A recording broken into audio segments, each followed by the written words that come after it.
श्री वाहिगुरु साहिब जी।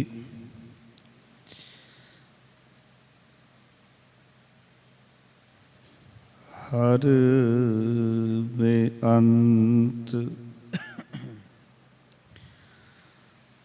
हों मित कर बरनु, क्या जानो होए कैसो रे। करूं बेनती सतगुर अपने, मैं मूरख देहो उपदेसो रे।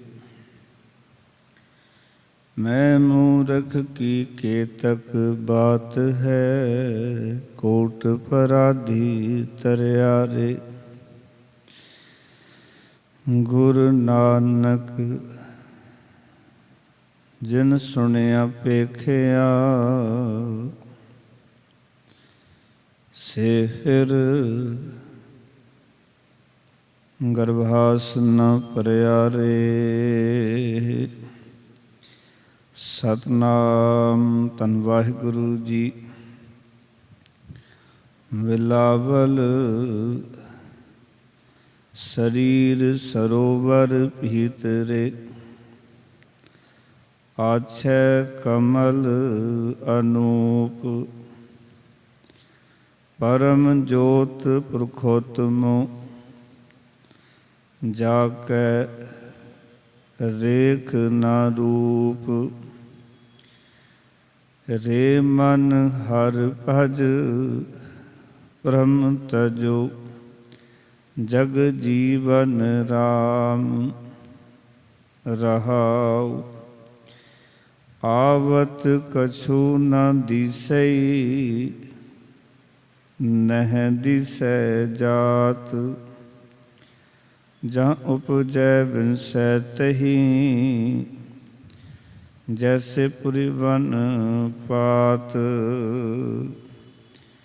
मिथ्या कर माया तजी, सुख सहज विचार। कह कबीर सेवा करो, मन मंझ मुरार। मिथ्या कर माया तजी, सुख सहज विचार। कह कबीर सेवा करो, मन मंझ मुरार। वाहिगुरु जी का खालसा, वाहिगुरु जी की फतेह। तन तन ਸਾਹਿਬ ਸ੍ਰੀ ਗੁਰੂ ਗ੍ਰੰਥ ਸਾਹਿਬ ਮਹਾਰਾਜ ਜੀ ਦੀ ਹਜ਼ੂਰੀ 'ਚ ਸਵਾਈਮਾਨ ਹੋਏ ਬੈਠੇ ਸਤਸੰਗੀ ਜਨੋਂ,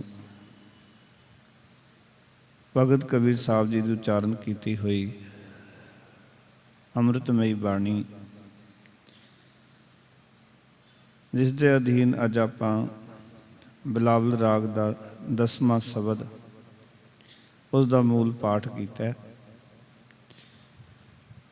ਜਿਸ ਸ਼ਬਦ ਦੇ ਰਾਹੀਂ ਭਗਤ ਕਬੀਰ ਸਾਹਿਬ ਜੀ ਸਾਡੇ ਮਨ ਨੂੰ ਸੰਬੋਧਨ ਕਰਦਿਆਂ ਆਖ ਰਹੇ ਨੇ ਕਿ ਹੇ ਮਨ, ਪਰਮਾਤਮਾ ਦਾ ਸਿਮਰਨ ਕਰਿਆ ਕਰ ਤੇ ਆਪਣੇ ਜੀਵਨ ਵਿੱਚੋਂ ਜਿਹੜੀ ਭਟਕਣਾ ਹੈ ਉਸ ਨੂੰ ਛੱਡ ਦੇ। ਆਓ ਸਾਡੇ ਜੀਵਨ ਵਿੱਚੋਂ ਜਿਹੜੀ ਭਟਕਣਾ ਹੈ, ਭਰਮ ਹੈ, ਇਹ ਕਿਵੇਂ ਦੂਰ ਹੋਵੇ ਤੇ ਸਾਡਾ ਮਨ ਅਕਾਲ ਪੁਰਖ ਵਾਹਿਗੁਰੂ ਦੇ ਚਰਨਾਂ ਨਾਲ ਕਿਵੇਂ ਜੁੜੇ। ਇਸ ਸ਼ਬਦ ਦੇ ਰਾਹੀਂ ਇਹ ਪਾਵਨ ਵਿਚਾਰਾਂ ਸਾਡੇ ਸਮਕਸ਼ ਭਗਤ ਕਬੀਰ ਸਾਹਿਬ ਜੀ ਨੇ ਰੱਖੀਆਂ ਹਨ। ਮਨੋਬਿਰਤੀਆਂ ਇਕਾਗਰ ਕਰੋ, ਪ੍ਰੇਮ ਸਹਿਤ ਗੁਰ ਮੰਤਰ ਦੀ ਸਾਂਝ ਕਰੋ। ਆਖੋ ਜੀ ਸਤਨਾਮ ਸ੍ਰੀ ਵਾਹਿਗੁਰੂ। ਫਿਰ ਕਰੋ ਕਿਰਪਾ ਸਤਨਾਮ ਸ੍ਰੀ ਵਾਹਿਗੁਰੂ।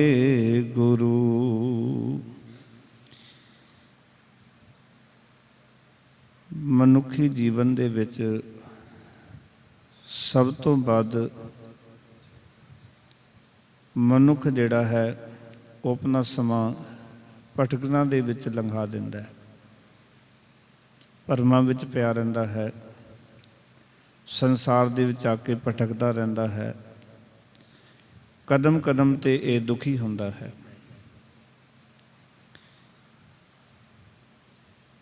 ਕਿਉਂਕਿ ਜੀਵਨ ਦੇ ਵਿੱਚ ਭਰਮ ਦਾ ਪੈਦਾ ਹੋ ਜਾਣਾ ਇਹ ਸਾਡੇ ਮਨ ਦੇ ਖਿਆਲਾਂ ਕਰਕੇ, ਸਾਡੇ ਮਨ ਦੇ ਹੁਰਨਿਆਂ ਕਰਕੇ ਅਸੀਂ ਭਟਕਣਾ ਵਿੱਚ ਪੈ ਜਾਂਦੇ ਹਾਂ। ਔਰ ਇਹ ਵੀ ਸੱਚ ਹੈ ਕਿ ਉਸ ਦਾਤੇ ਦੀ ਬਣਾਈ ਹੋਈ ਇਸ ਕੁਦਰਤ ਵਿੱਚ ਜਿਤਨਾ ਸੁਚੇਤ ਮਨੁੱਖ ਹੈ ਉਤਨਾ ਹੀ ਇਹ ਅਚੇਤ ਵੀ ਹੈ। ਔਰ ਇਸ ਕਾਇਨਾਤ ਵਿੱਚ ਜਿਤਨੀ ਭਟਕਣਾ ਮਨੁੱਖ ਦੇ ਜੀਵਨ ਵਿੱਚ ਹੈ, ਬਾਕੀ ਸਾਰੇ ਜੀਵਾਂ ਵਿੱਚ ਇਸ ਤਰ੍ਹਾਂ ਦੀ ਭਟਕਣਾ ਨਹੀਂ ਹੈ ਜਿਸ ਤਰ੍ਹਾਂ ਦੀ ਮਨੁੱਖ ਦੇ ਜੀਵਨ ਵਿੱਚ ਹੈ। ਜੋ ਕਿ ਗੁਰਬਾਣੀ ਵਿੱਚ ਲਿਖਿਆ ਹੈ, ਕਹਿੰਦੇ ਅਵਰ ਜੂਨ ਤੇਰੀ ਪਨਿਹਾਰੀ, ਇਸ ਧਰਤੀ ਮੈਂ ਤੇਰੀ ਸਿਕਦਾਰੀ। ਸਾਰੀ ਜੂਨਾਂ ਮਨੁੱਖ ਦੀ ਪਾਨੀਹਾਰ ਨੇ ਤੇ ਇਹ ਸਾਰੀਆਂ ਜੂਨਾਂ ਦਾ ਸਰਦਾਰ ਹੈ। ਔਰ ਫਿਰ ਵੀ ਸਭ ਤੋਂ ਜ਼ਿਆਦਾ ਜੇ ਦੁੱਖ ਦੇਖਿਆ ਜਾਂਦਾ ਹੈ ਤੇ ਉਹ ਮਨੁੱਖੀ ਜ਼ਿੰਦਗੀ ਵਿੱਚ ਹੈ, ਮਨੁੱਖੀ ਜੀਵਨ ਦੇ ਵਿੱਚ ਹੈ। ਉਸਦਾ ਕਾਰਨ ਵੀ ਭਗਤ ਕਬੀਰ ਸਾਹਿਬ ਜੀ ਇਹੀ ਦੱਸ ਰਹੇ ਨੇ ਕਿ ਜਿਹੜਾ ਮਨੁੱਖ ਦਾ ਮਨ ਹੈ ਉਹ ਮਾਇਆ ਦੇ ਪਿੱਛੇ ਦੌੜਦਾ ਹੈ।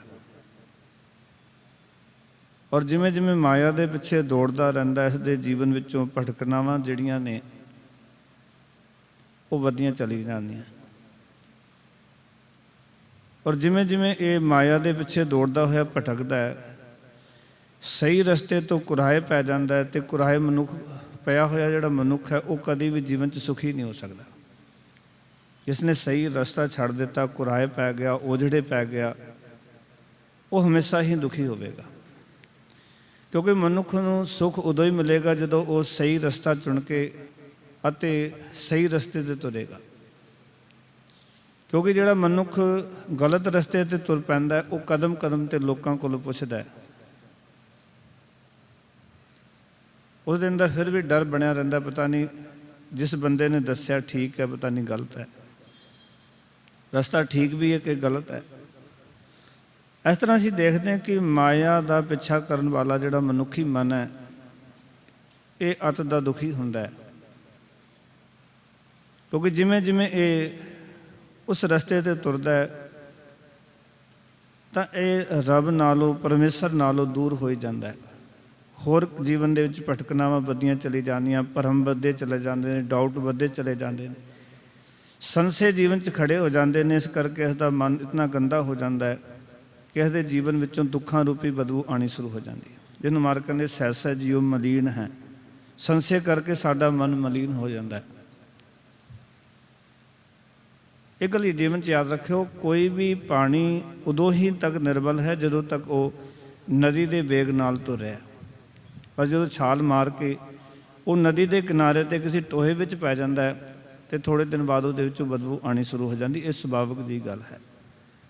ਇਸ ਤਰ੍ਹਾਂ ਜਦੋਂ ਇਹ ਸਾਡਾ ਮਨ ਆਪਣੀ ਪਰਮ ਜੋਤ ਪਰਮਾਤਮਾ ਦੇ ਰਸਤੇ ਤੋਂ ਹਟ ਕੇ ਅਤੇ ਕਿਤੇ ਉਜੜੇ ਪੈ ਜਾਂਦਾ ਹੈ, ਕਿਸੇ ਟੋਏ ਵਿੱਚ ਪੈ ਜਾਂਦਾ ਹੈ ਭਰਮਾਂ ਦੇ, ਤਾਂ ਇਹ ਵੀ ਉਸ ਤਰ੍ਹਾਂ ਹੀ ਬਦਬੂ ਦੇਣਾ ਸ਼ੁਰੂ ਕਰ ਦਿੰਦੇ। ਜਿਵੇਂ ਕਿ ਪਾਣੀ ਨਦੀ ਤੋਂ ਅੱਡ ਹੋ ਗਿਆ, ਵੇਗ ਤੋਂ ਅੱਡ ਹੋ ਗਿਆ, ਅਤੇ ਇਹਦੇ ਵਿੱਚ ਬਦਬੂ ਆਉਣ ਲੱਗ ਪਈ ਔਰ ਸਾੜੇ ਦਾ ਕਾਰਨ ਬਣਿਆ।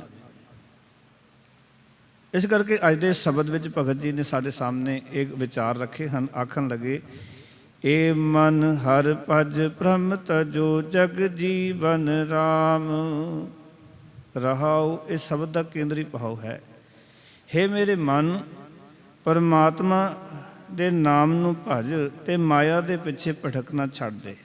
ਭਰਮ ਤਜੋ, ਭਰਮ ਦਾ ਅਰਥ ਹੈ ਮਾਇਆ ਦੇ ਪਿੱਛੇ ਤੂੰ ਜਿਹੜਾ ਭਟਕ ਰਿਹਾ ਇਹ ਛੱਡ ਤੇ ਉਸ ਅਕਾਲ ਪੁਰਖ ਵਾਹਿਗੁਰੂ ਦਾ ਭਜਨ ਕਰ, ਪਰਮਾਤਮਾ ਦਾ ਸਿਮਰਨ ਕਰ।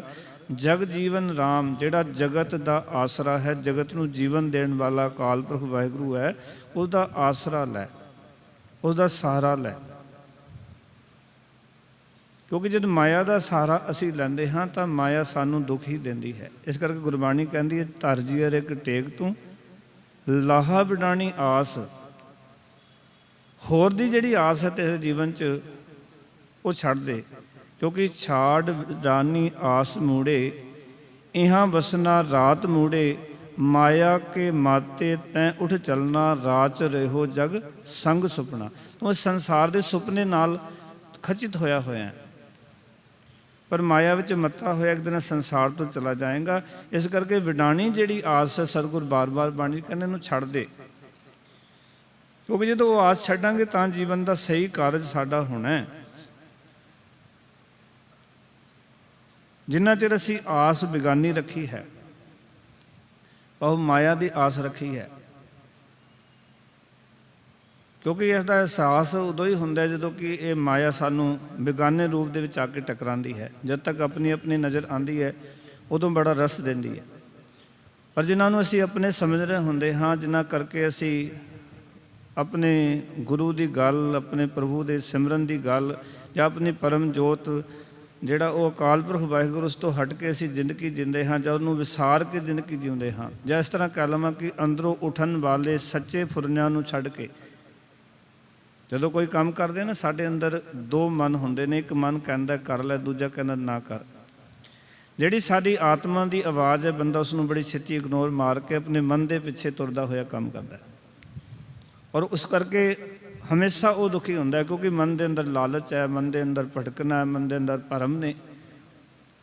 ਉਹ ਲਾਲਚ ਦੇ ਅਧੀਨ ਜਿਹੜੇ ਵੀ ਕਰਮ ਕੀਤੇ ਜਾਣਗੇ, ਉਹ ਕਦੀ ਬੰਦੇ ਨੂੰ ਸੁਖ ਹੀ ਨਹੀਂ ਰੱਖ ਸਕਦੇ ਜਾਂ ਸੁਖ ਨਹੀਂ ਦੇ ਸਕਦੇ। ਗੁਰੂ ਤੇਗ ਬਹਾਦਰ ਮਹਾਰਾਜ ਨੇ ਲਾਲਚ ਦੇ ਵਿੱਚ ਜਿਹੜਾ ਮਨੁੱਖ ਜ਼ਿੰਦਗੀ ਜੀ ਰਿਹਾ ਹੈ, ਉਹ ਮਨੁੱਖ ਕਦੀ ਵੀ ਸੁਖੀ ਨਹੀਂ ਹੋ ਸਕਦਾ, ਕਿਉਂਕਿ ਲਾਲਚ ਅਧੀਨ ਕੀਤੇ ਹੋਏ ਕਰਮ ਮਨੁੱਖ ਨੂੰ ਕਦੀ ਵੀ ਸੁਖ ਦੇ ਮਾਰਗ 'ਤੇ ਲਿਜਾ ਨਹੀਂ ਸਕਦੇ। ਇਸ ਕਰਕੇ ਗੁਰਬਾਣੀ ਸਾਨੂੰ ਕਹਿ ਰਹੀ ਹੈ, ਗੁਰਦੇਵ ਪਿਤਾ ਆਖ ਰਹੇ ਨੇ ਵੀ ਤੂੰ ਅਕਾਲ ਪੁਰਖ ਵਾਹਿਗੁਰੂ ਦਾ ਆਸਰਾ ਲੈ, ਆਪਣੇ ਜੀਵਨ ਵਿੱਚੋਂ ਜਿਹੜੇ ਭਰਮ ਨੇ, ਜਿਹੜੀਆਂ ਭਟਕਣਾ ਨੇ, ਉਹ ਛੱਡ ਦੇ, ਤੇਰੇ ਕਾਰਜ ਤਾਂ ਰਾਸ ਹੋਣਗੇ।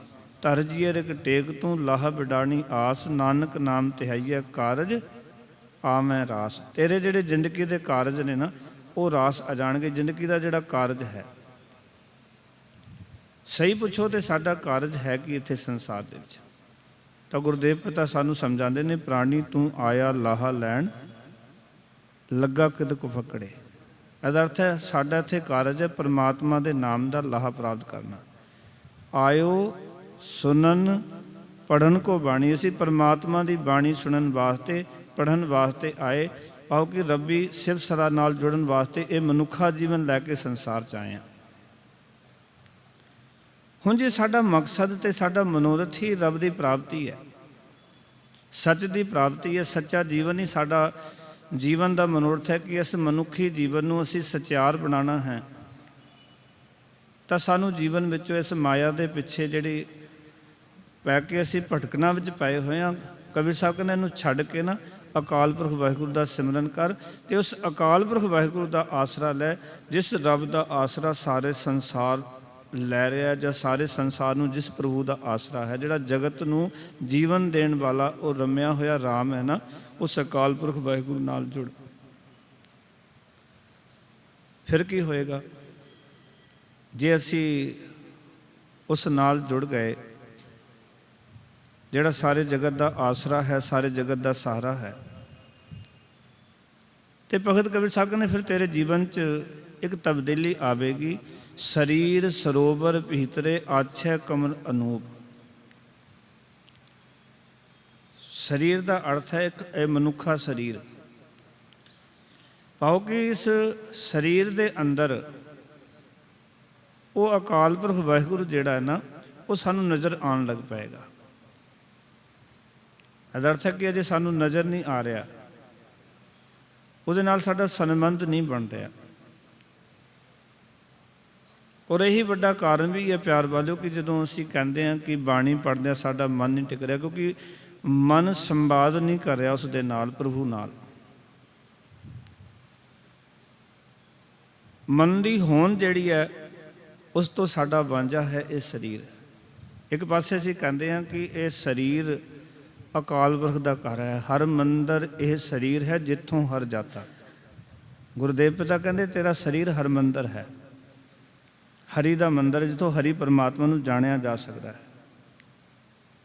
ਗੁਰਦੇਵ ਪਿਤਾ ਨੇ ਸਰੀਰ ਨੂੰ ਹਰਮੰਦਰ ਕਿਹਾ ਔਰ ਤੀਜੇ ਜਾਮੇ 'ਚ ਕਹਿ ਦਿੱਤਾ ਜਦੋਂ ਹਰਮੰਦਰ ਬਣਿਆ ਵੀ ਨਹੀਂ ਸੀ, ਜਦੋਂ ਦਰਬਾਰ ਸਾਹਿਬ ਬਣਿਆ ਵੀ ਨਹੀਂ ਸੀ। ਪੰਜਵੇਂ ਜਾਮੇ 'ਚ ਦਰਬਾਰ ਸਾਹਿਬ ਬਣਿਆ, ਹਰਮੰਦਰ ਸਾਹਿਬ। ਤੇ ਗੁਰੂ ਅਮਰਦਾਸ ਮਹਾਰਾਜ ਨੇ ਪਹਿਲਾਂ ਹੀ ਹਰਮੰਦਰ ਕਹਿ ਦਿੱਤਾ ਸੀ ਇਸ ਸਰੀਰ ਨੂੰ, ਵੀ ਇਹ ਸਰੀਰ ਹਰਮੰਦਰ ਹੈ ਜਿੱਥੋਂ ਹਰੀ ਪਰਮਾਤਮਾ ਨੂੰ ਜਾਣਿਆ ਜਾ ਸਕਦਾ।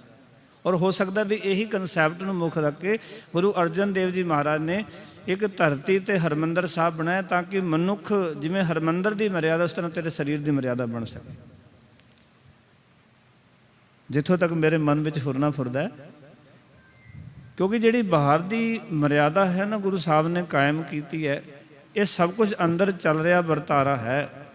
ਸਿਆਣੇ ਕਹਿੰਦੇ ਨੇ ਤੂੰ ਕੀਰਤਨ ਕਰ ਤਾਂ ਕਿ ਤੈਨੂੰ ਆਪਣੇ ਅੰਦਰ ਚੱਲ ਰਿਹਾ ਰੱਬ ਦਾ ਕੀਰਤਨ ਸੁਣਨਾ ਆ ਜਾਏ। ਤੂੰ ਕਥਾ ਕਰ, ਤੇਰੇ ਅੰਦਰ ਰੱਬ ਦੀ ਕਥਾ ਚੱਲ ਰਹੀ ਉਹ ਸੁਣਨੀ ਆ ਜਾਏ। ਤੂੰ ਪਾਠ ਕਰ, ਤੇ ਅੰਦਰ ਰੱਬ ਦਾ ਕੋਈ ਪਾਠ ਚੱਲ ਰਿਹਾ, ਉਹਦਾ ਧਿਆਨ ਧਰ, ਕਿਉਂਕਿ ਤੈਨੂੰ ਉਦੋਂ ਹੀ ਗਿਆਨ ਹੋਏਗਾ ਜਦੋਂ ਤੂੰ ਬਾਹਰੋਂ ਧਿਆਨ ਵਾਲੇ ਪਾਸੇ ਜਾਏਗਾ, ਸਮਾਧੀ ਵਾਲੇ ਪਾਸੇ ਜਾਏਗਾ।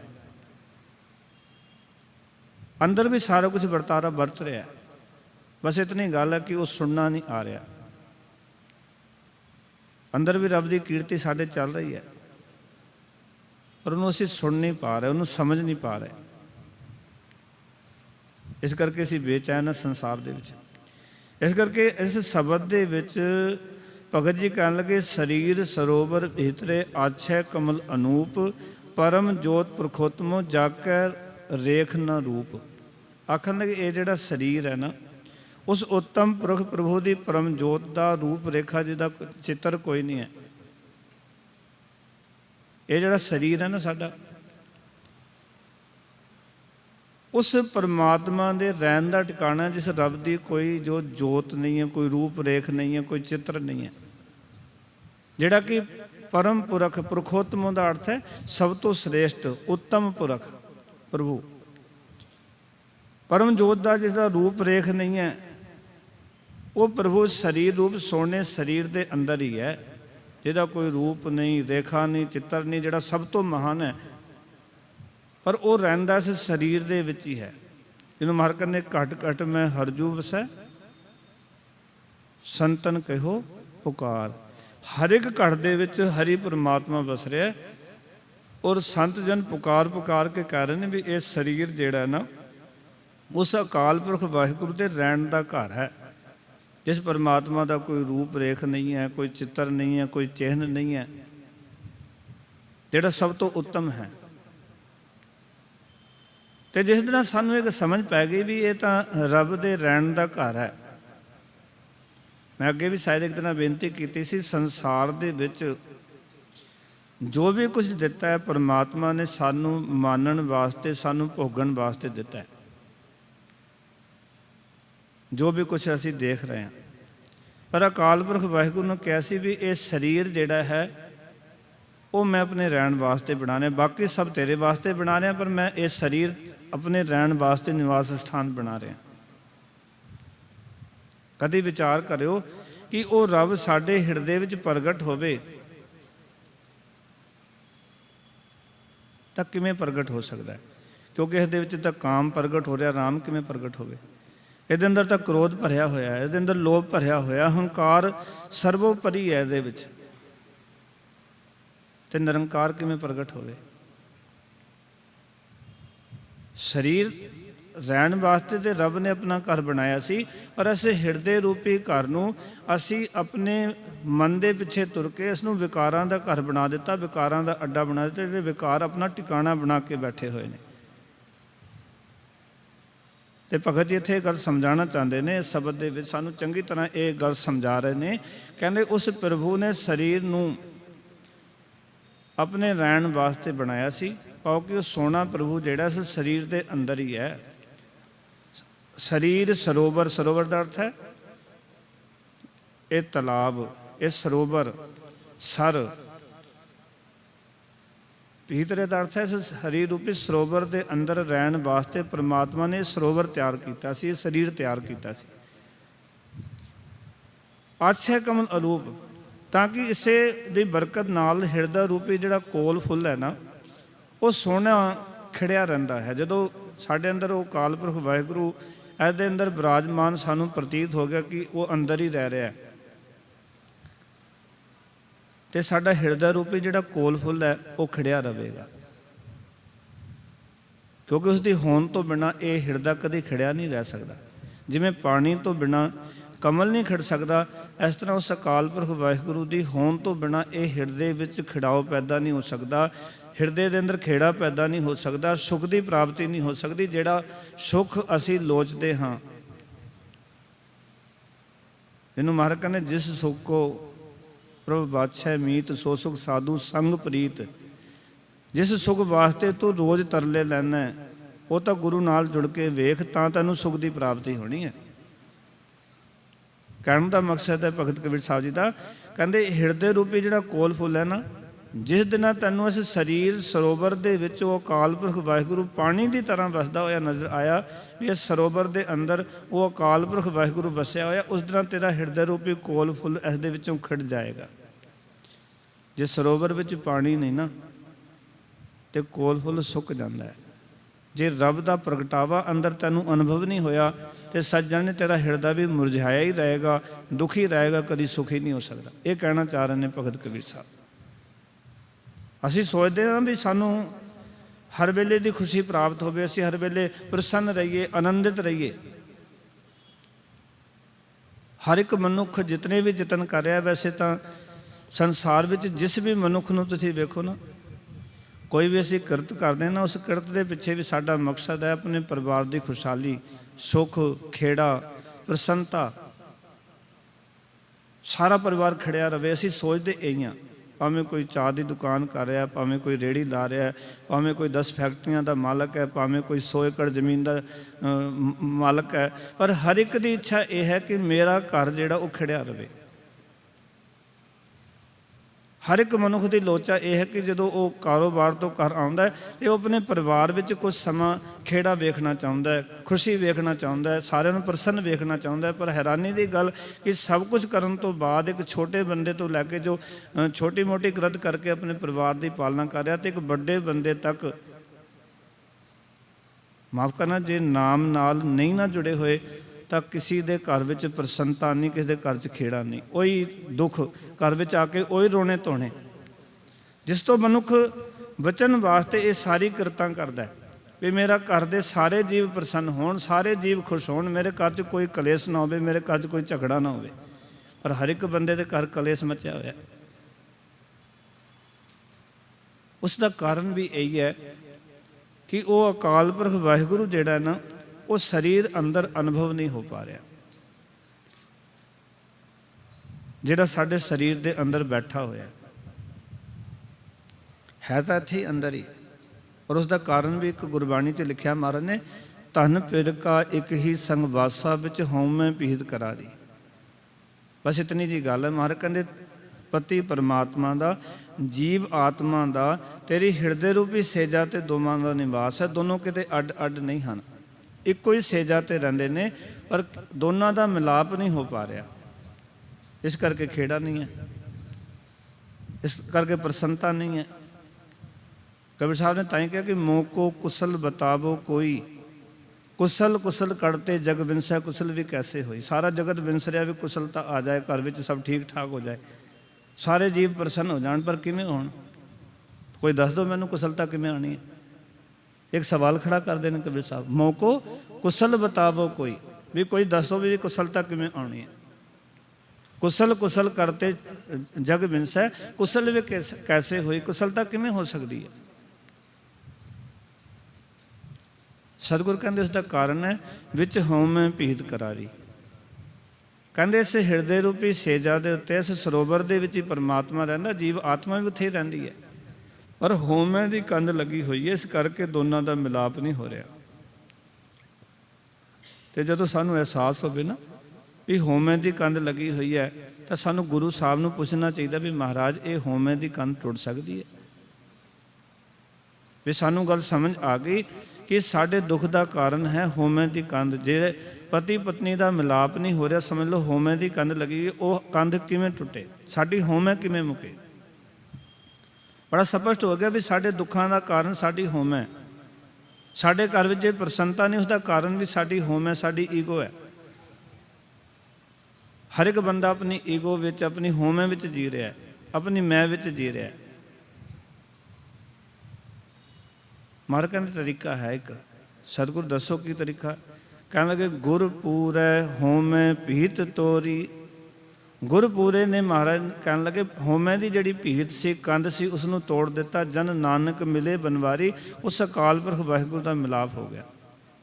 फिर एक मैं बेनती करा गुरसिखो, गुरपूरा होमे की कंध तोड़न वास्ते तैयार है, पर जदों होमे की बनी हुई कंध नूं तोड़न वास्ते गुरु अपने ज्ञान की हथौड़ी छैना लैके चलदा साडे वल, असीं कहंदे सानूं तेरा ज्ञान नहीं चाहिए। सिख मुकर हो जाता भी अपना ज्ञान सतगुरु तुसीं अपने कोल ही रखो, मैनू ज्ञान ना दिओ, मैं बड़ा सियाणा। यही चल रहा ना जी। गुरु तो चाहुंदा कि अपने ज्ञान का छैनी हथौड़ा लेके जदों साडी कंध नूं तोड़न वास्ते चलदा है, होमे नूं मुकाउण वास्ते चलदा है, सिख राजी नहीं हुंदा। मैं एक बेनती करा, एक बुत काड़ा बुत नूं घड़न वास्ते जावे, कदी पत्थर इंकारी नहीं हुंदा मैनू ना घड़। पर एक मनुख जिहड़ा वो इंकारी हो जाता, मैनू ना कड़ो, मैं जिद्दां दा उदां दा ठीक हाँ। मनुख अपने आप को कढ़वाण वास्ते तैयार नहीं है, अपनी होमे नूं छड्डण वास्ते तैयार नहीं। गुरु साहब तो तैयार बैठे हुए हैं। और उसका एक तरीका है प्यार वालों कि अपने आप नूं सानूं गुरु साहब के हवाले करना पएगा। पत्थर जिवें कारीगर दे अगे अपने आप नूं हवाले कर दिंदा ना, तो उस कारीगर दी हुण मर्जी है, जिवें मर्जी पत्थर दे उत्ते बैठे, जिवें मर्जी करे, पर वह पत्थर विचों मूरत प्रगट कर दिंदा है। मैं बेनती करा, जिस दिन सिख अपने आप को गुरु साहब के हवाले कर देगा, गुरु साहब जी इसके जीवन विचों जिहड़े ओपरे पत्थर ने, जिहड़ी होमे की कंध लगी हुई है, जिहदे विचों इहनूं अपना असल दृश्य नज़र नहीं आ रहा, मिलाप नहीं हो पा रहा, गुरु साडे जीवन विचों ओपरे पत्थर ला देगा। पर जदों गुरु साहब ओपरा पत्थर लाण वास्ते साडे नेड़े हुंदे है, साडा काम का पत्थर तोड़ना चाहते, क्रोध नूं समाप्त करना चाहते, लोभ नूं खत्म करना चाहते, मोह नूं खत्म करना चाहते, हंकार की इस कंध नूं तोड़ना चाहते हैं, तो असीं इंकारी हो जाते हैं। मैनूं माफ़ कर देना, एक सच्चाई है, अजोका सिख उतना ही हुक्म मनदा जिथे तक उसका मन नहीं मरदा, उसका हंकार नहीं मरदा। जिथे हंकार मरदा होवे, मन मरदा होवे, ईगो नूं सट वजे, उत्थे इंकारी हो जाता गुरु की गल तो। एक सच्चाई है।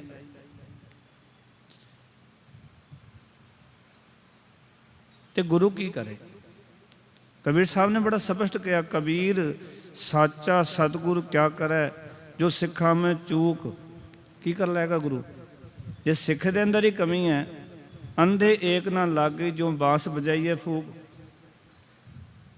भाई जे गुरु की गल अंदर लगनी नहीं, तो असीं तो कहते जी मिठी मिठी कथा करो। एक मैं बेनती करा, मैं गाथा पढ़ रहा सी, किताब पढ़ रहा सी, उहदे विच बड़ी सोहनी गल लिखी सी, कहंदे सुपना जिहड़ा मिठा आएगा ना सुख दा, उहदे विचों कदी जाग नहीं खुलदी। जदों भी सुपना कोई दुख दा आउंदा है, उदों बंदा जागदा है। गूढ़ी नींद विच होवे ना, सुपना आ रहा होवे, सुख दा सुपना आ रहा होवेगा, तो बंदा कहेगा होर लंबा हो जाए, और सुख दे सुपने विच वो लंबा भी हुंदा चला जांदा है। तो एक गल याद रखियो, सुपने सुख दे सुपने विच कदी जाग नहीं खुलदी, पर दुख दा सुपना जो तुहानूं आएगा ना, उहदे विचों तुहानूं जाग तुहाडी मतलब खुल जाती है, तुहाडी नींद टुट जाती है, क्योंकि वो तुहानूं जिहड़ा है उस नींद विचों भी जगा दिंदा है। कोई इतना भयानक दुख सुपने देख लिया, जिस दुख ने तुहानूं झंझोड़ के रख दिता, तुहाडा सुपना ने तुहाडी अख खोल दी। सुख का सुपना कभी किसी की अख नहीं खोल सकता, दुख के सुपने ही अख खोलते हैं। इस करके गल होर कह देवां, असीं ज्ञान करके भगवान के मार्ग ते नहीं चलते, सगों दुख की सट करके असी रब के मार्ग से तुरते। जितने भी लोग रब के मार्ग से तुरे ना, वो तुरे जिन्होंने दुख की कोई गहरी सट बजी, वो फिर इस रस्ते से तुर पे। दुख ने उन्होंने झंझोड़ के रख दिता अंदरों, उन्होंने अज्ञानता की नींद खोल के रख दी। जिमें सुपने में तो वैसे नींद होंगी है ना शरीर की, तो कोई सुपना बड़ा भयानक होवे,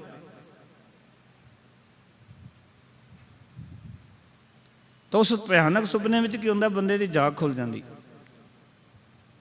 इस तरह ही जो कोई गहरा दुख ਸਾਡੀ ਸੁਰਤ ਨੂੰ ਜਾ ਕੇ ਟੱਚ ਕਰਦਾ ਨਾ, ਉਹ ਗਹਿਰਾ ਦੁੱਖ ਸਾਡੀ ਅਗਿਆਨਤਾ ਦੇ ਨਿੰਦਰ, ਸਾਡੀ ਬੇਸਮਝੀ, ਸਾਡੀ ਬੇਅਕਲੀ, ਇਹ ਸਾਰੀਆਂ ਨੂੰ ਪਾਸੇ ਕਰ ਦਿੰਦਾ। ਇਹ ਨੀਂਦ ਸਾਡੀ ਖੋਲ ਦਿੰਦਾ ਵੀ ਤੂੰ ਹੁਣ ਜਾ ਕੇ ਕੋਈ ਚੰਗਾ ਕੰਮ ਕਰ ਜੀਵਨ 'ਚ, ਤਾਂ ਕੋਈ ਰੱਬ ਦੇ ਮਾਰਗ 'ਤੇ ਤੁਰਦਾ। ਇਸ ਕਰਕੇ ਗੁਰਬਾਣੀ ਜਿਹੜੀ ਹੈ ਨਾ, ਉਹ ਸਾਨੂੰ ਤਾਂ ਕਰਕੇ ਬਾਰ-ਬਾਰ ਝੰਜੋੜਦੀ ਹੈ, ਬਾਰ-ਬਾਰ ਅਸੀਂ ਸੱਟਾਂ ਮਾਰਦੀ ਸਾਡੇ ਹਿਰਦੇ ਨੂੰ। ਪਰ ਸੱਚਾ ਸਤਿਗੁਰ ਕੀ ਕਰ ਸਕਦਾ ਜੇ ਅਸੀਂ ਗੁਰੂ ਕੀ ਗੱਲ ਨੂੰ ਸੁਣ ਕੇ ਉਸ ਦੇ ਉੱਤੇ ਅਮਲ ਨਹੀਂ ਕਰਨਾ, ਉਸ ਸੱਟ ਨੂੰ ਪ੍ਰਵਾਨ ਹੀ ਨਹੀਂ ਕਰਨਾ,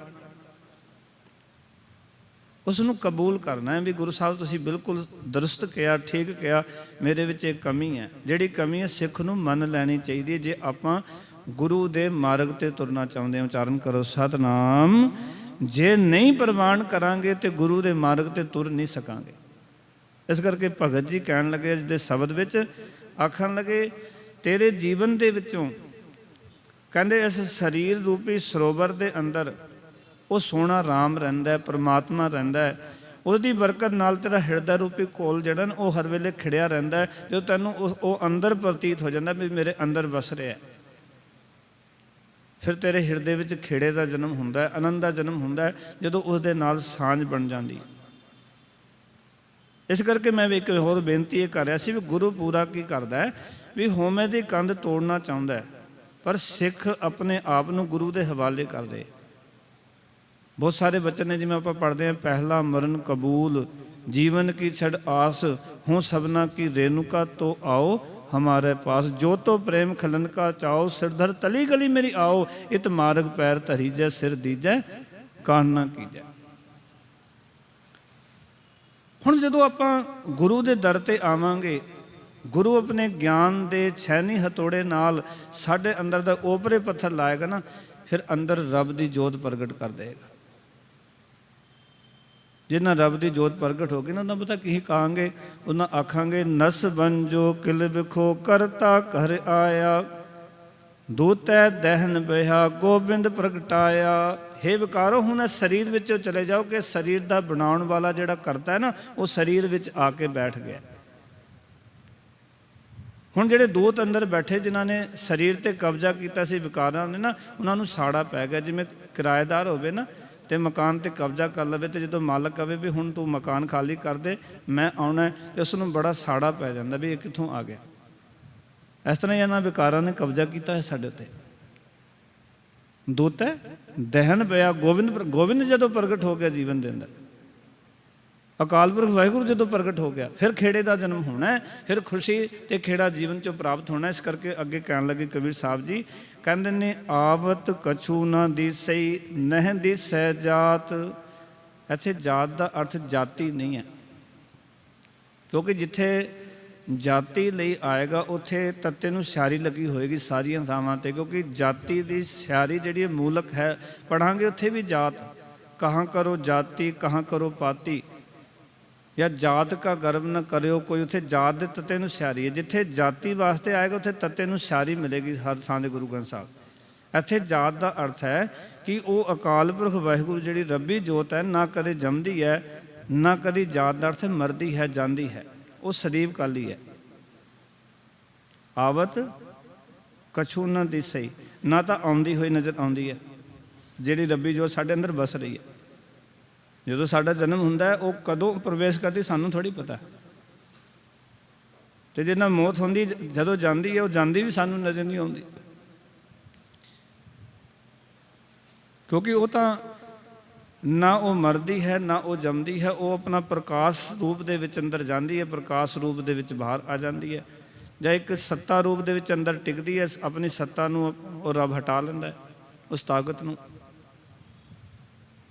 ਤਾਂ ਹੀ ਅਸੀਂ ਕਹਿੰਦੇ ਵੀ ਪਵਨ ਹੈ ਮੈਂ ਪਵਨ ਸਮਾਇਆ, ਜੋਤੀ ਮੈਂ ਜੋਤ ਰਲ ਜਾਇਆ, ਮਾਟੀ ਮਾਟੀ ਹੋਈ ਏਕ, ਰੋਵਨ ਹਾਰੇ ਕੀ ਕਵਨ ਟੇਕ, ਕੌਣ ਮੁਆਰੇ ਕੌਣ ਮੁਆ, ਬ੍ਰਹਮ ਗਿਆਨੀ ਮਿਲ ਕਰੋ ਵਿਚਾਰਾ, ਇਹ ਤੋਂ ਚਲਤ ਪਿਆ। ਇਹ ਤੇ ਕੋਤਕ ਹੈ ਪਰਮਾਤਮਾ ਦਾ, ਕੋਈ ਮਰਦਾ ਨਹੀਂ ਹੈ, ਕਿਉਂਕਿ ਉਹ ਜੋਤ ਜਦੋਂ ਪ੍ਰਵੇਸ਼ ਕਰ ਰਹੀ ਹੈ ਨਾ ਤਾਂ ਜਾਂਦੀ ਹੋਈ ਨਜ਼ਰ ਆਉਂਦੀ, ਅੰਦਰ ਪ੍ਰਵੇਸ਼ ਕਰਦੀ ਹੋਈ, ਤੇ ਜਦੋਂ ਨਿਕਲਦੀ ਹੈ ਉਦੋਂ ਵੀ ਨਹੀਂ ਦਿਖਾਈ ਦਿੰਦੀ।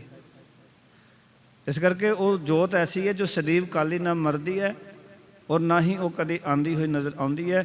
ਆਵਦ ਕਛੂ ਨਾ ਦਿਸੈ, ਨਹਿ ਦਿਸੈ ਜਾਤ, ਜਹ ਉਪਜੈ ਵਿੰਸੈ ਤੇ ਜੈਸੇ ਪ੍ਰਬਨ ਪਾਤ। ਆਖਣ ਲੱਗੇ ਕਬੀਰ ਸਾਹਿਬ ਜੀ, ਕਹਿੰਦੇ ਉਹ ਜਿਹੜੀ ਹੈ ਨਾ, ਜਿਸ ਪਰਮਾਤਮਾ ਵਿੱਚੋਂ ਪੈਦਾ ਹੁੰਦੀ ਹੈ ਉਸ ਵਿੱਚ ਹੀ ਲੀਨ ਹੋ ਜਾਂਦੀ ਹੈ। ਇਸ ਤਰ੍ਹਾਂ ਜਿਵੇਂ ਕਿ ਉਦਾਹਰਨ ਦਿੱਤੀ ਕਿ ਜਿਵੇਂ ਪੁਰਬਨ ਪਾਤ, ਅਸਲ ਵਿੱਚ ਪਾਣੀ ਦੇ ਵਿੱਚ ਨਾ ਉਹ ਚੋਪੱਤੇ ਹੁੰਦੇ ਨੇ ਜਿਹੜੇ ਪਾਣੀ ਦੇ ਉੱਤੇ ਪਏ ਰਹਿੰਦੇ ਨੇ, ਉੱਥੇ ਹੀ ਜੰਮ ਪੈਂਦੇ ਨੇ, ਉੱਥੇ ਬੂਟਾ ਬਣ ਜਾਂਦਾ, ਫਿਰ ਸੁੱਕ ਜਾਂਦੇ ਨੇ ਉਹਨਾਂ ਪੱਤਿਆਂ ਵਿੱਚੋਂ, ਫਿਰ ਅੱਗੇ ਪੱਤੇ ਬਣ ਪੈਂਦੇ, ਉਹਨੂੰ ਚੋਪੱਤੇ ਦਾ ਬੂਟਾ ਕਹਿੰਦੇ। ਚੋਪੱਤੇ ਵਿੰਸ ਜਾਂਦੇ ਨੇ, ਉਹਦੇ ਵਿੱਚੋਂ ਅੱਗੇ ਫਿਰ ਬੂਟੇ ਬਣ ਜਾਂਦੇ ਨੇ, ਕੋਈ ਵੱਖਰਾ ਬੀਜ ਨਹੀਂ ਹੁੰਦਾ, ਪੱਤਿਆਂ ਵਿੱਚੋਂ ਰੁੱਖ ਬਣ ਜਾਂਦਾ। ਚੋਪੱਤੇ ਇੱਕ ਰੁੱਖ ਦਾ ਨਾਮ ਹੈ ਜੋ ਪਾਣੀ ਵਿੱਚ ਹੁੰਦਾ, ਬੜੇ ਬਰੀਕ ਜਿਹੇ ਪੱਤੇ ਹੁੰਦੇ। ਭਗਤ ਕਬੀਰ ਸਾਹਿਬ ਕਹਿੰਦੇ ਨੇ, ਕਹਿੰਦੇ ਇਹ ਮਾਇਆ ਦੀ ਜਿਹੜੀ ਖੇਡ ਹੈ ਨਾ, ਇਹ ਚੋਪੱਤਿਆਂ ਦੇ ਪੱਤਿਆਂ ਵਾਂਗ ਹੈ। ਜਿਵੇਂ ਚੋਪੱਤਿਆਂ ਰੁੱਖ, ਉਹ ਇੱਕ ਬੂਟੀ ਹੁੰਦੀ ਹੈ ਪਾਣੀ ਵਿੱਚ, ਉਹ ਪੱਤਿਆਂ ਵਿੱਚੋਂ ਰੁੱਖ ਬਣਦਾ, ਫਿਰ ਪੱਤੇ ਜਿਹੜੇ ਨੇ ਉਹ ਡਿੱਗ ਜਾਂਦੇ ਨੇ, ਰੁੱਖ ਸੁੱਕ ਜਾਂਦਾ, ਅਤੇ ਇਹਨਾਂ ਪੱਤਿਆਂ ਵਿੱਚੋਂ ਅੱਗੇ ਫਿਰ ਜੋ ਰੁੱਖ ਬੂਟਾ ਬਣ ਜਾਂਦਾ, ਫਿਰ ਉਹ ਸੁੱਕ ਜਾਂਦੇ ਨੇ, ਫਿਰ ਉਹਨਾਂ ਵਿੱਚ ਅੱਗੇ ਬਣ ਜਾਂਦਾ। ਇਸ ਤਰ੍ਹਾਂ ਇਹ ਜਿਹੜੀ ਮਾਇਆ ਪੈਦਾ ਹੋ ਰਹੀ ਹੈ, ਭਗਤ ਕਬੀਰ ਸਾਹਿਬ ਕਹਿੰਦੇ ਨੇ ਇਹ ਚੋਪੱਤਿਆਂ ਦੇ ਪੱਤਿਆਂ ਵਾਂਗ ਉਸੇ ਪ੍ਰਭੂ ਵਿੱਚੋਂ ਪੈਦਾ ਹੁੰਦੀ ਹੈ, ਅਤੇ ਇਹ ਮਾਇਆ ਉਸ ਪਰਮਾਤਮਾ ਵਿੱਚ ਹੀ ਲੀਨ ਹੋ ਜਾਂਦੀ ਹੈ। ਜਿਹੜਾ ਮਾਇਆ ਦਾ ਪਸਾਰਾ ਅਸੀਂ ਦੇਖ ਰਹੇ ਨਾ, ਇਹ ਕੋਈ ਵੱਖਰੀ ਨਹੀਂ ਹੈ ਪਰਮੇਸ਼ਰ ਨਾਲੋਂ, ਉਸ ਵਿੱਚੋਂ ਹੀ ਪੈਦਾ ਹੁੰਦੀ ਹੈ, ਉਹਦੇ ਵਿੱਚੋਂ ਫਿਰ ਜਾ ਕੇ ਸਮਾ ਜਾਂਦੀ ਹੈ। ਫਿਰ ਭਗਤ ਕਬੀਰ ਸਾਹਿਬ ਜੀ ਸਾਨੂੰ ਸਮਝਾਉਣ ਲੱਗੇ, ਆਖਣ ਲੱਗੇ, ਮਿਥਿਆ ਕਰ ਮਾਇਆ ਤਜੀ ਸੁਖ ਸਹਿਜ ਵਿਚਾਰ। ਸੁਖ ਸਹਿਜ ਵਿਚਾਰ ਦਾ ਅਰਥ ਹੈ ਸਹਿਜ ਅਵਸਥਾ ਦੇ ਸੁਖ ਦੀ ਵਿਚਾਰ ਜਿਹਨੇ ਕਰ ਲਈ, ਜਿਹਨੇ ਸਹਿਜ ਅਵਸਥਾ ਦੇ ਸੁੱਖ ਨੂੰ ਵਿਚਾਰ ਲਿਆ ਵੀ ਸਹਿਜ ਅਵਸਥਾ ਵਿੱਚ ਕੀ ਸੁੱਖ ਪ੍ਰਾਪਤ ਹੁੰਦਾ ਹੈ। ਇਹਦਾ ਅਰਥ ਵੀ ਜਿੰਨਾ ਚਿਰ ਆਪਾਂ ਸਹਿਜ ਅਵਸਥਾ ਦੇ ਸੁੱਖ ਨੂੰ ਨਹੀਂ ਵਿਚਾਰਦੇ, ਸਹਿਜ ਦਾ ਅਰਥ ਹੈ ਆਤਮਿਕ ਅਡੋਲਤਾ। ਥੋੜਾ ਹੋਰ ਕਲੀਅਰ ਹੋ ਜਾਏਗਾ। ਸਹਿਜ ਦਾ ਅਰਥ ਹੁੰਦਾ ਆਤਮਿਕ ਅਡੋਲਤਾ। ਇੱਥੇ ਦੁੱਖ ਸੁੱਖ, ਖੁਸ਼ੀ ਗਮੀ, ਘਾਟਾ ਵਾਧਾ, ਜਨਮ ਮਰਨ ਇੱਕ ਸਮਾਨ ਹੋ ਜਾਂਦੇ, ਦਿਨ ਰਾਤ ਇੱਕ ਸਮਾਨ ਹੋ ਜਾਂਦੇ, ਜਿੱਥੇ ਕਿ ਕੋਈ ਵਿਤਕਰਾ ਨਹੀਂ ਰਹਿ ਜਾਂਦਾ। ਉਹਨੂੰ ਕਹਿੰਦੇ ਸਹਿਜ ਅਵਸਥਾ, ਆਤਮਿਕ ਅਡੋਲਤਾ, ਜਿਸ ਨੂੰ ਗੁਰੂ ਸਾਹਿਬ ਨੇ ਆਖਿਆ ਕਿ ਉਹ ਅਵਸਥਾ ਕਿ ਜਿੱਥੇ ਕਿ ਜੀਵਨ ਦੇ ਵਿੱਚ ਉਸਤਤ ਨਿੰਦਾ ਦੋ ਤਿਆਗੈ, ਖੋਜੈ ਪਦ ਨਿਰਵਾਣਾ। ਜਿੱਥੇ ਉਸਤਤ ਅਤੇ ਨਿੰਦਾ ਦੋਵੇਂ ਬਰਾਬਰ ਹੋ ਗਈਆਂ, ਜਿੱਥੇ ਨਿਰਵਾਣ ਪਦ ਦੀ ਖੋਜ ਹੁੰਦੀ ਹੈ। ਪਰ ਨਾਲ ਗੁਰੂ ਸਾਹਿਬ ਨੇ ਇੱਕ ਬੜੀ ਡਾਢੀ ਗੱਲ ਕਹੀ, ਕਹਿੰਦੇ ਨੇ ਉਸਤਤ ਨਿੰਦਾ ਦੋ ਤਿਆਗੈ, ਖੋਜੈ ਪਦ ਨਿਰਵਾਣਾ। ਮਾਲਕ ਨੇ ਜਨ ਨਾਨਕ ਇਹ ਖੇਲ ਕਠਨ ਹੈ, ਕਿਨਹੂ ਗੁਰਮੁਖ ਜਾਣਾ। ਮਾਲਕ ਨੇ ਖੇਡ ਹੈ ਬੜੀ ਔਖੀ ਹੈ, ਸਹਿਜ ਅਵਸਥਾ ਦੀ ਵਿਚਾਰ। ਪਰ ਜਿਹਨੇ ਸਹਿਜ ਅਵਸਥਾ ਨੂੰ ਵਿਚਾਰ ਕੇ ਉਸਨੂੰ ਸੁੱਖ ਦੇ ਸਮਝ ਲਿਆ, ਉਸ ਸੁੱਖ ਨੂੰ ਸਮਝ ਲਿਆ, ਉਹਦਾ ਸੁੱਖ ਕੀ ਹੈ, ਇਸ ਸਹਿਜ ਅਵਸਥਾ 'ਚ ਕੀ ਸੁੱਖ ਹੁੰਦਾ ਹੈ, ਕਿਹੜਾ ਸਕੂਨ ਮਿਲਦਾ ਹੈ, ਕਿਹੜੀ ਸ਼ਾਂਤੀ ਮਿਲਦੀ ਹੈ, ਅੰਦਰ ਦਾ ਜੀਵਨ ਕਿੱਦਾਂ ਦਾ ਹੋ ਜਾਂਦਾ ਹੈ। ਤੇ ਭਗਤ ਕਬੀਰ ਸਾਹਿਬ ਕਹਿੰਦੇ ਜਿਨ੍ਹਾਂ ਨੇ ਸਹਿਜ ਅਵਸਥਾ ਦੇ ਸੁੱਖ ਦੀ ਵਿਚਾਰ ਕਰ ਲਈ, ਭਾਵ ਕਿ ਇਹ ਸਮਝ ਕਿ ਮਾਇਆ ਦਾ ਮੋਹ ਛੱਡਿਆ, ਮਾਇਆ ਵਿੱਚੋਂ ਡੋਲਨੋਂ ਹਟ ਕੇ ਸੁੱਖ ਬਣ ਜਾਏਗਾ। ਜਿਹਨੇ ਗੱਲ ਨੂੰ ਸਮਝ ਲਿਆ ਵੀ ਮਾਇਆ ਦਾ ਮੋਹ ਛੱਡਿਆ ਜਾਏ ਤੇ ਮਾਇਆ ਵਿੱਚੋਂ ਡੋਲਨੋਂ ਹਟ ਜਾਈਏ ਤਾਂ ਅੰਦਰ ਦਾ ਸੁੱਖ ਪ੍ਰਾਪਤ ਹੋ ਜਾਏਗਾ। ਕਬੀਰ ਸਾਹਿਬ ਨੇ ਕਿਹਾ ਇਸ ਮਾਇਆ ਨੂੰ ਨਾਸਵੰਤ ਜਾਣ ਕੇ ਉਹ ਇਸ ਦੇ ਮੋਹ ਨੂੰ ਫਿਰ ਛੱਡ ਦਿੰਦੇ ਨੇ, ਵੀ ਮਾਇਆ ਜਿਹੜੀ ਉਹ ਨਾਸਵੰਤ ਹੈ, ਔਰ ਇਸ ਦਾ ਮੋਹ ਛੱਡ ਦਿੰਦੇ ਨੇ। ਤੇ ਜਦੋਂ ਮੋਹ ਛੱਡ ਦਿੱਤਾ ਫਿਰ ਇਹ ਮਾਇਆ ਤੰਗ ਨਹੀਂ ਕਰਦੀ। ਮਾਇਆ ਉਨਾ ਚਿਰ ਹੀ ਤੰਗ ਕਰਦੀ ਜਿੰਨਾ ਚਿਰ ਆਪਣਤ ਹੈ ਕਿ ਇਹ ਸਹਿ ਮੇਰੀ ਹੈ, ਇਹ ਪਦਾਰਥ ਮੇਰੇ ਨੇ, ਇਹ ਧਨ ਮੇਰਾ, ਇਹ ਸਰੀਰ ਮੇਰਾ, ਇਹ ਸਾਰੀਆਂ ਚੀਜ਼ਾਂ ਤੰਗ ਕਰਦੀਆਂ। ਜਦੋਂ ਸਮਝ ਆ ਜਾਏ ਕਿ ਇਹ ਸਭ ਕੁਝ ਵਰਤਣ ਵਾਸਤੇ ਦਿੱਤਾ ਹੈ, ਮੇਰਾ ਨਹੀਂ ਹੈ, ਇਹ ਪਰਿਵਾਰ ਮੇਰਾ ਨਹੀਂ, ਧਨ ਮੇਰਾ ਨਹੀਂ, ਪਦਾਰਥ ਮੇਰੇ ਨਹੀਂ, ਇਹ ਸਭ ਟੈਂਪਰੇਰੀ ਨੇ, ਕੁਝ ਸਮਾਂ ਵਾਸਤੇ ਮਿਲੇ ਨੇ, ਭੋਗਣ ਵਾਸਤੇ, ਵਰਤਣ ਵਾਸਤੇ, ਇਹ ਸਦੀ ਵੀ ਮੇਰੇ ਨਾਲ ਨਹੀਂ ਰਹਿਣੇ। ਤਾਈ ਮਹਾਰਾਜ ਨੇ ਕਿਹਾ ਮਾਤ ਪਿਤਾ ਬੰਤਾ ਸੁਧ ਬੰਧਵ ਇਸ਼ਟ ਮੀਤ ਅਰ ਭਾਈ, ਪੂਰਵ ਜਨਮ ਕੇ ਮਿਲੇ ਸੰਜੋਗੀ ਅੰਤੈ ਕੋ ਨਾ ਸਾਈ। ਇਹ ਜਿਤਨੇ ਰਿਸ਼ਤੇ ਨੇ ਨਾ, ਇਹ ਪੂਰਵ ਜਨਮਾਂ ਦੇ ਸੰਜੋਗ ਕਰਕੇ ਮਿਲਦੇ। ਇਹ ਤਨ ਅਸੀਂ ਸਮਝਦੇ ਤਨ ਮੇਰਾ ਹੈ, ਮੈਂ ਜੋ ਮਰਜ਼ੀ ਕਰਾਂ। ਬਹੁਤ ਸਾਰੇ ਲੋਕ ਕਹਿੰਦੇ, ਸਿੱਖ ਵੀ ਕਹਿੰਦੇ ਨੇ ਤਨ ਮੇਰਾ। ਫਿਰ ਗੁਰੂ ਨੂੰ ਮੱਥਾ ਟੇਕਿਆ, ਤਨ ਤਾਂ ਗੁਰੂ ਨੂੰ ਦੇ ਦਿੱਤਾ, ਫਿਰ ਕਿਉਂ ਕਹੀ ਜਾਂਦਾ ਤਨ ਮੇਰਾ? ਮੱਥਾ ਟੇਕਿਆ, ਗੁਰੂ ਦੇ ਅੱਗੇ ਮਨ ਰੱਖ ਦਿੱਤਾ, ਮਨ ਤੇਰਾ ਕਿਵੇਂ? ਤਾਂ ਮਨ ਤਾਂ ਗੁਰੂ ਦਾ, ਮੇਰੀ ਮਰਜ਼ੀ। ਫਿਰ ਤਾਂ ਮਨ ਵੀ ਗੁਰੂ ਨੂੰ ਦੇ ਦਿੱਤਾ ਤੂੰ। ਫਿਰ ਕਹਿੰਦੇ ਤਨ ਮੈਂ ਜਿਵੇਂ ਮਰਜ਼ੀ ਵਰਤਾਂ, ਜਦ ਤੂੰ ਮਹਾਰਾਜ ਦੇ ਅੱਗੇ ਮੱਥਾ ਟੇਕਦਾ ਮਹਾਰਾਜ ਮੇਰਾ ਕੁਛ ਹੈ ਹੀ ਨਹੀਂ, ਤੇ ਫਿਰ ਤੇਰਾ ਤਨ ਕਿਵੇਂ ਹੋ ਗਿਆ? ਤੂੰ ਤਾਂ ਰੋਜ਼ ਕਹਿੰਦਾ ਤਨ ਮਨ ਧਨ ਸਭ ਸੋਭ ਗੁਰੂ ਕੋ ਹੁਕਮ ਮੰਨਿਆ ਪਾਈਐ। ਪੜ੍ਹਦਾ ਤੇ ਤੂੰ ਰੋਜ਼ ਇਹ ਹੈ, ਇਹ ਗੁਰੂ ਦਾ ਹੁਕਮ ਮੰਨਣਾ, ਫਿਰ ਤੇਰਾ ਆਪਣਾ ਕੁਛ ਵੀ ਨਹੀਂ ਰਿਹਾ। ਜਿਸ ਦਿਨ ਸਾਡਾ ਆਪਣਾ ਕੁਛ ਨਹੀਂ ਰਹੇਗਾ, ਉਸ ਦਿਨ ਅਸਲ ਦੇ ਵਿੱਚ ਸਹਿਜ ਅਵਸਥਾ ਦਾ ਉਹ ਸੁੱਖ ਮਾਣਿਆ ਜਾ ਸਕਦਾ ਹੈ। ਫਿਰ ਅਸੀਂ ਕੀ ਕਰਾਂਗੇ ਨਾ, ਜਦੋਂ ਗੱਲ ਸਮਝ ਆਵੇ ਸਹਿਜ ਅਵਸਥਾ ਵਿੱਚ ਜਾਇਆ ਹੀ ਆਤਮਿਕ ਸੁੱਖ ਦੀ ਪ੍ਰਾਪਤੀ ਹੁੰਦੀ ਹੈ। ਫਿਰ ਇਹ ਮਾਇਆ ਦਾ ਜਿਹੜਾ ਮੋਹ ਹੈ ਨਾ, ਇਹ ਨਾਸਵੰਤ ਮਾਇਆ ਦਾ, ਇਹ ਫਿਰ ਅਸੀਂ ਛੱਡ ਦੇਵਾਂਗੇ। ਇਹ ਆਪਣਾ ਛੱਡ ਦੇਵਾਂਗੇ ਕਿ ਇਹ ਸਹਿ ਮੇਰੀ, ਇਹ ਪਦਾਰਥ ਮੇਰੇ ਨੇ, ਇਹ ਧਨ ਮੇਰਾ। ਫਿਰ ਸਮਝ ਲਾਂਗੇ ਵੀ ਇਹ ਸਾਰੀਆਂ ਚੀਜ਼ਾਂ ਤਾਂ ਮਹਾਰਾਜ ਨੇ ਮੈਨੂੰ ਵਰਤਣ ਵਾਸਤੇ ਦਿੱਤੀਆਂ ਨੇ, ਕੁਝ ਸਮੇਂ ਵਾਸਤੇ ਨੇ। ਇੱਕ ਹੋਰ ਇੱਥੇ ਮੈਂ ਬੇਨਤੀ ਕਰਾਂ ਪਿਆਰੇ ਗੁਰਸਿੱਖੋ, ਜਿਹਦੇ ਨਾਲ ਇਹ ਗੱਲ ਸਮਝ ਆ ਗਈ, ਇਹ ਸਰੀਰ ਵੀ ਮੇਰਾ ਨਹੀਂ ਹੈ, ਅਕਾਲ ਪੁਰਖ ਵਾਹਿਗੁਰੂ ਦਾ ਦਿੱਤਾ ਹੋਇਆ ਹੈ। ਉਸ ਦਿਨ ਇੱਕ ਨਵੀਂ ਖੇਡ ਇਹ ਬਣੇਗੀ ਕਿ ਇਸ ਨੂੰ ਕੋਈ ਵੀ ਪ੍ਰੋਬਲਮ ਹੁੰਦੀ ਹੈ ਤਾਂ ਸਿੱਖ ਸਹਿਜ ਸੁਭਾਅ ਕਹਿ ਸਕੇਗਾ ਮਹਾਰਾਜ ਤੇਰਾ ਸਰੀਰ ਹੈ, ਤੂੰ ਜਿੱਦਾਂ ਇਹਨੂੰ ਰੱਖਣਾ ਚਾਹੁੰਦਾ ਉੱਦਾਂ ਰੱਖ ਲੈ, ਕਿਉਂਕਿ ਹੁਣ ਮੇਰਾ ਕੋਈ ਇਹਦੇ ਉੱਤੇ ਜ਼ੋਰ ਨਹੀਂ, ਇਹ ਤੇਰਾ ਸਰੀਰ ਹੈ, ਮੈਨੂੰ ਸਮਝ ਆ ਗਈ ਹੈ। ਇਸ ਸਰੀਰ ਵਿੱਚੋਂ ਜੋਤ ਕੱਢਣੀ ਚਾਹੇ ਤਾਂ ਤੇਰੀ ਮਰਜ਼ੀ ਹੈ, ਜੋਤ ਰੱਖਣੀ ਚਾਹੇ ਤਾਂ ਤੇਰੀ ਮਰਜ਼ੀ ਹੈ, ਬਿਮਾਰ ਕਰੇ ਤਾਂ ਤੇਰੀ ਮਰਜ਼ੀ ਹੈ, ਠੀਕ ਕਰੇ ਤਾਂ ਤੇਰੀ ਮਰਜ਼ੀ, ਕਿਉਂਕਿ ਇਸ ਦੇ ਉੱਤੇ ਮੇਰਾ ਹੁਣ ਕੋਈ ਜ਼ੋਰ ਨਹੀਂ ਹੈ। ਹੁਣ ਜ਼ੋਰ ਤਾਂ ਤੇਰਾ ਸਾਰਾ, ਪਰ ਜਦੋਂ ਤੱਕ ਇਹ ਗੱਲ ਨਹੀਂ ਸਮਝ ਆਉਂਦੀ ਉਦੋਂ ਤੱਕ ਅਸੀਂ ਜ਼ੋਰ ਲਾਉਂਦੇ ਰਹਿੰਦੇ। ਇੱਦਾਂ ਹੀ ਹੁੰਦਾ ਨਾ, ਕਿਉਂਕਿ ਆਪਣਾ ਸਮਝਿਆ ਸੀ। ਜਦੋਂ ਵਾਹਿਗੁਰੂ ਅੱਗੇ ਅਰਪਣ ਕਰ ਦਿੱਤਾ ਫਿਰ ਵਾਹਿਗੁਰੂ ਜੀ ਦੀ ਮਰਜ਼ੀ ਹੈ ਜਿੱਦਾਂ ਰੱਖਣ। ਗੁਰਬਾਣੀ ਤਾਂ ਇਹ ਕਹਿੰਦੀ ਨਾ, ਜਿਵੇਂ ਅਕਾਲ ਪੁਰਖ ਵਾਹਿਗੁਰੂ ਰੱਖੇ ਉੱਦਾਂ ਉਹਦੀ ਰਜਾ ਵਿੱਚ ਰਹਿ, ਕਿਉਂਕਿ ਆਪੇ ਹਰ ਇੱਕ ਰੰਗ ਹੈ, ਆਪੇ ਬਹੁ ਰੰਗੀ, ਜੋ ਤਿਸ ਭਾਵੈ ਨਾਨਕਾ ਸਾਈ ਗੱਲ ਚੰਗੀ। ਜੋ ਉਹਨੂੰ ਭਾਵੇ ਉਹ ਗੱਲ ਚੰਗੀ ਹੈ, ਪਰ ਇਹ ਕਦੋਂ ਹੋਏਗਾ? ਮੈਂ ਇਹ ਵੀ ਬੇਨਤੀ ਕਰਾਂ, ਇਹ ਕਹਿਣ ਮਾਤਰ ਗੱਲਾਂ ਨਹੀਂ, ਇਹ ਅੰਦਰ ਦੇ ਅਨੁਭਵ ਵਿੱਚੋਂ ਸਾਰੀਆਂ ਚੀਜ਼ਾਂ ਪ੍ਰਗਟ ਹੋਣਗੀਆਂ। ਔਰ ਜਿਹੜਾ ਸਗੁਣ ਤੁਹਾਨੂੰ ਫਿਰ ਮਿਲੇਗਾ ਨਾ, ਜਦੋਂ ਤੁਸੀਂ ਕਹੋਗੇ ਮਹਾਰਾਜ ਹੁਣ ਤੇਰਾ ਸਰੀਰ ਹੈ, ਤੇਰੀ ਦਾਤ ਹੈ, ਮੈਂ ਤੇਰੇ ਅੱਗੇ ਅਰਪਣ ਕਰ ਦਿੱਤੀ ਹੈ, ਇਸ ਦਾਤ ਨੂੰ ਜਿਵੇਂ ਤੂੰ ਰੱਖਣਾ ਚਾਹੇ ਤੇਰੀ ਮਰਜ਼ੀ ਹੈ। ਉੱਥੇ ਫਿਰ ਜੀਣ ਦੀ ਲਾਲਸਾ ਵੀ ਨਹੀਂ ਰਹਿੰਦੀ। ਫਿਰ ਤਾਂ ਮਹਾਰਾਜ ਦੇ ਹੱਥ ਵਿੱਚ ਹੈ ਵੀ ਜਿਤਨਾ ਸਮਾਂ ਤੂੰ ਸੰਸਾਰ 'ਚ ਰੱਖਣਾ ਹੈ, ਜਿੱਦਾਂ ਤੂੰ ਇਸ ਸਰੀਰ ਨੂੰ ਚਲਾਉਣਾ, ਤੇਰੀ ਆਪਣੀ ਮਰਜ਼ੀ, ਮੇਰੀ ਆਪਣੀ ਕੋਈ ਮਰਜ਼ੀ ਨਹੀਂ। ਪਰ ਇਹ ਤਾਂ ਹੋਏਗਾ ਜਦੋਂ ਇਹ ਆਪਣਤ ਨੂੰ ਛੱਡ ਦਾਂਗੇ, ਮਾਇਆ ਦਾ ਮੋਹ ਛੱਡ ਦੇਵਾਂਗੇ, ਇਸ ਧਨ ਦੇ ਉੱਤੇ ਆਪਣੀ ਪਕੜ ਛੱਡ ਦੇਵਾਂਗੇ, ਆਪਣੀ ਮੋਹਰ ਛੱਡ ਦੇਵਾਂਗੇ, ਇਹ ਮੇਰਾ ਹੈ। ਬੜੀ ਜਕੜ ਪਕੜ ਹੈ, ਬੜੀ ਡਾਢੀ ਪਕੜ ਹੈ। ਫਿਰ ਕੀ ਹੋਏਗਾ? ਭਗਤ ਕਬੀਰ ਸਾਹਿਬ ਨੇ ਫਿਰ ਜੋ ਲਾਸਟ ਪੰਕਤੀ 'ਚ ਕਹਿਣ ਲੱਗੇ, ਕਹਿ ਕਬੀਰ ਸੇਵਾ ਕਰੋ ਮਨ ਮੰਝ ਮੁਰਾਰ। ਭਗਤ ਕਬੀਰ ਸਾਹਿਬ ਕਹਿੰਦੇ ਨੇ, ਹੇ ਮੇਰੇ ਮਨ, ਕਹਿੰਦੇ ਆਪਣੇ ਅੰਦਰ ਹੀ ਟਿਕ ਕੇ ਪਰਮਾਤਮਾ ਦਾ ਸਿਮਰਨ ਕਰ। ਮੁਰਾਰ ਦਾ ਅਰਥ ਹੁੰਦਾ ਹੈ ਜਿਹੜਾ ਦੈਤਾਂ ਨੂੰ ਮਾਰਨ ਵਾਲਾ ਹੈ। ਤੇ ਸਾਡੇ ਅੰਦਰ ਦੇ ਦੈਤ ਕੌਣ ਨੇ ਪਿਆਰਿਓ? ਕਾਮ, ਕ੍ਰੋਧ, ਲੋਭ, ਮੋਹ, ਹੰਕਾਰ, ਇਹ ਦੈਤ ਬਣ ਕੇ ਬੈਠੇ ਅੰਦਰ। ਤੇ ਸਾਡਾ ਮੁਰਾਰੀ ਉਹ ਅਕਾਲ ਪੁਰਖ ਕੀ ਕਰਦਾ? ਇਹਨਾਂ ਵਿਕਾਰਾਂ ਨੂੰ ਮਾਰਦਾ, ਇਹਨਾਂ ਬੁਰਾਈਆਂ ਨੂੰ ਸਮਾਧ ਕਰਦਾ ਜੀਵਨ ਚੋਂ। ਉਸ ਮੁਰਾਰੀ ਦਾ ਸਿਮਰਨ ਕਰ ਜਿਹੜਾ ਤੇਰੇ ਵਿਕਾਰਾਂ ਨੂੰ, ਤੇਰੀ ਬੁਰਾਈਆਂ ਨੂੰ ਮਾਰਦਾ ਹੈ, ਜਿਹੜੇ ਤੇਰੇ ਹੋਮਾਂ ਨੂੰ ਖਤਮ ਕਰਦਾ ਹੈ।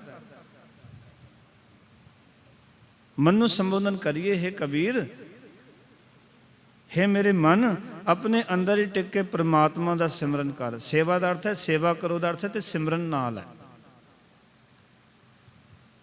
ਆਓ ਕਿ ਆਪਣੇ ਅੰਦਰ ਟਿਕ ਕੇ ਪਰਮਾਤਮਾ ਦਾ ਸਿਮਰਨ ਕਰ। ਇਸ ਦਾ ਅਰਥ ਵੀ ਸਾਡਾ ਜਿਹੜਾ ਮਨ ਹੈ ਉਹ ਅੰਦਰ ਟਿਕਦਾ ਹੀ ਨਹੀਂ। ਪਾਓ ਪਰ ਅੰਦਰ ਟਿਕਣਾ, ਰੱਬ ਨਾਲ ਜੁੜ ਕੇ ਰੱਬ ਦੀ ਬੰਦਗੀ ਕਰਨੀ। ਇਸ ਦ੍ਰਿਸ਼ ਨੂੰ ਆਪਾਂ ਆਨੰਦ ਸਾਹਿਬ ਦੀ ਦੂਜੀ ਪੌੜੀ 'ਚ ਦੇਖੀਏ ਨਾ, ਜਿੱਥੇ ਮਰ ਕਹਿੰਦੇ, ਏ ਮਨ ਮੇਰਿਆ ਤੂੰ ਸਦਾ ਰਹੋ, ਬੋਲੋ ਸਦਾ ਰਹੋ, ਹਰ ਨਾਲੇ ਹਰ ਨਾਲ ਰਹੋ ਤੂੰ ਮਨ ਮੇਰੇ, ਦੁੱਖ ਸਭ ਵਿਸਾਰਨਾ। ਇੱਕ ਤੇ ਸੰਵਾਦ ਬਣ ਜਾਏ ਸਾਡਾ ਹਰੀ ਪਰਮਾਤਮਾ ਦੀ ਉਸ ਜੋਤ ਨਾਲ, ਜਿਹੜੀ ਸਭ ਤੋਂ ਉੱਤਮ ਜੋਤ ਹੈ ਪਰਮਾਤਮਾ ਦੀ, ਜਿਹੜਾ ਸਭ ਤੋਂ ਉੱਤਮ ਹੈ ਸੰਸਾਰ ਦੇ ਵਿੱਚ, ਉਹਦੇ ਨਾਲ ਸਾਡਾ ਕਿਤੇ ਅੰਦਰ ਦਾ ਸੰਵਾਦ ਬਣ ਜਾਏ, ਰੋਜ਼ ਦੀ ਵਿਚਾਰ ਬਣ ਜਾਏ ਸਾਡੀ। ਉਹਦੇ ਨਾਲ ਅਸੀਂ ਰੋਜ਼ ਗੱਲਬਾਤ ਕਰ ਸਕੀਏ, ਮਨ ਕਰਕੇ ਤੇ ਉਸ ਪਰਮਾਤਮਾ ਨੂੰ ਅਨੁਭਵ ਕਰਕੇ। कि ए मन मेरेया तू सदा रहो हर नाले, हर नाल रहो तू मन मेरे दुख सब विसारना। अंगीकार ओह करे तेरा कारज सब सवारना, सबना गलना समरथ स्वामी सो क्यों मनो विसारे। कह नानक मन मेरे सदा रहो हर नाले। हर नाल रहना उसदे ਜਿਹੜਾ ਸਾਡੇ ਵਿਕਾਰਾਂ ਨੂੰ ਮਾਰਨ ਵਾਲਾ, ਸਾਡੀ ਹਉਮੈ ਨੂੰ ਸਮਾਪਤ ਕਰਨ ਵਾਲਾ, ਸਾਡੇ ਜੀਵਨ 'ਚੋਂ ਜੰਜਾਲ ਮੁਕਾਉਣ ਵਾਲਾ, ਬੁਰਾਈਆਂ ਨੂੰ ਦੂਰ ਕਰਨ ਵਾਲਾ, ਉਸ ਅਕਾਲ ਪੁਰਖ ਵਾਹਿਗੁਰੂ ਨਾਲ ਜੁੜ ਕੇ ਆਪਣੇ ਮਨ ਅੰਦਰ ਟਿਕ ਕੇ ਉਸ ਦਾ ਸਿਮਰਨ, ਉਸ ਨੂੰ ਯਾਦ ਕਰੀਏ, ਉਸ ਨੂੰ ਆਪਣੇ ਅਨੁਭਵ ਵਿੱਚ ਲੈ ਕੇ ਆਈਏ।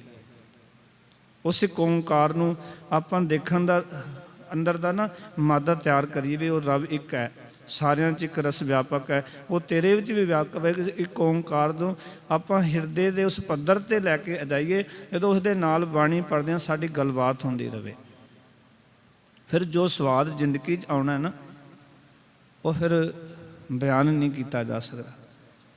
ਫਿਰ ਤਾਂ ਇਸ ਤਰ੍ਹਾਂ ਹੀ ਹੈ, ਕਹਿੰਦੇ ਗੂੰਗੇ ਗੁੜ ਖਾਇਆ ਪੁੱਛੇ ਤੇ ਕਿਆ ਕਹੀਏ, ਫਿਰ ਨਹੀਂ ਦੱਸਿਆ ਜਾ ਸਕਦਾ ਵੀ ਉਸਦਾ ਸਵਾਦ ਕੀ, ਉਸਦਾ ਆਨੰਦ ਕੀ ਅੰਦਰ ਦਾ।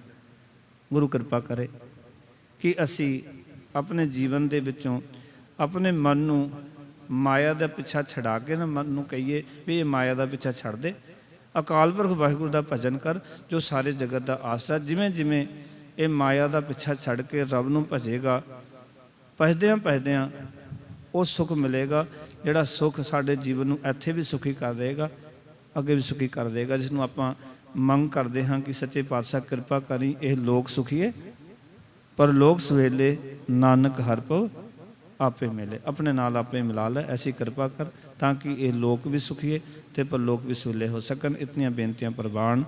ਆਪ ਸਾਰਿਆਂ ਦਾ ਧੰਨਵਾਦ ਜੀ। ਆਇਆਂ ਨੂੰ ਫਤਿਹ ਦੀ ਸਾਨ ਕਰੋ। ਆਖੋ ਜੀ ਵਾਹਿਗੁਰੂ ਜੀ ਕਾ ਖਾਲਸਾ, ਵਾਹਿਗੁਰੂ ਜੀ ਕੀ ਫਤਿਹ।